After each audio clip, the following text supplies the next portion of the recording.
In this lecture, we will be starting a new topic, and the topic is regular expressions. So, till now we have seen many languages, and we have also seen certain kind of strings accepted by languages. And till now, the way we have represented those strings were just using simple English language. Now, what are regular expressions? Regular expressions are used for representing certain sets of strings in an algebraic fashion.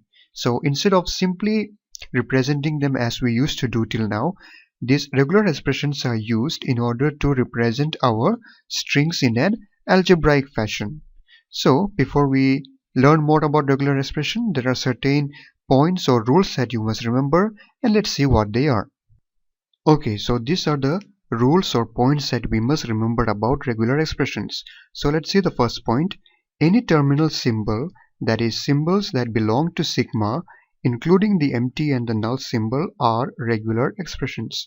So till now we have seen many symbols like A, B, C and so on, which we use for representing the inputs and outputs. So all these symbols known as terminal symbols, including the empty and the null symbols, are all regular expressions. So that is what the first point says. Now let's see the second point.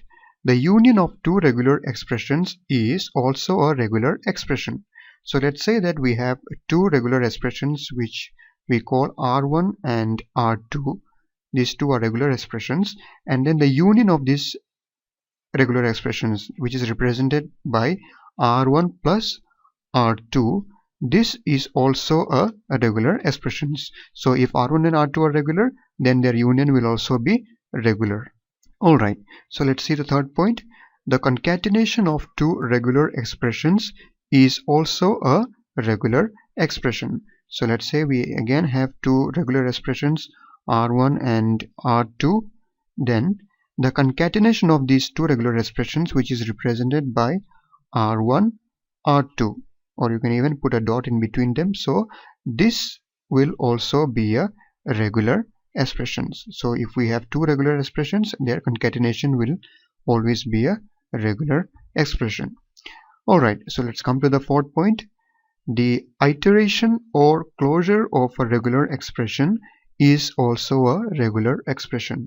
So if we have a regular expression, let's say R, and then the closure of R, which is represented by R star, will also be a regular expression. So what is this closure?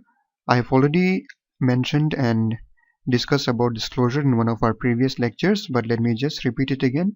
Suppose we have a symbol A, and then the closure of A represented by A star will be everything that you can form using this A. So it includes the empty symbol as well as A, and then AA, and so on. Everything that you can form using this A, it will be an infinite set. So that is the closure of A. So if A is a regular expression, then its closure will also be a regular expression. So that is what this fourth point is telling us. And then the fifth point says that the regular expression over sigma are precisely those obtained recursively by the application of the above rules once or several times. So all the regular expressions over sigma, what are they? They are simply the regular expressions that are obtained by applying these rules which are given above once or many times. So we see that when we have regular expressions, if you do the union of them or concatenation of them or closure of them, you obtain new regular expressions. So this fifth point tells us that the regular expressions over sigma are those which are obtained by applying these rules which are given above once or many times. So these are the rules that we need to remember about regular expressions. So in the next lecture we will take examples and we will understand it in a better way. So thank you for watching and see you in the next one.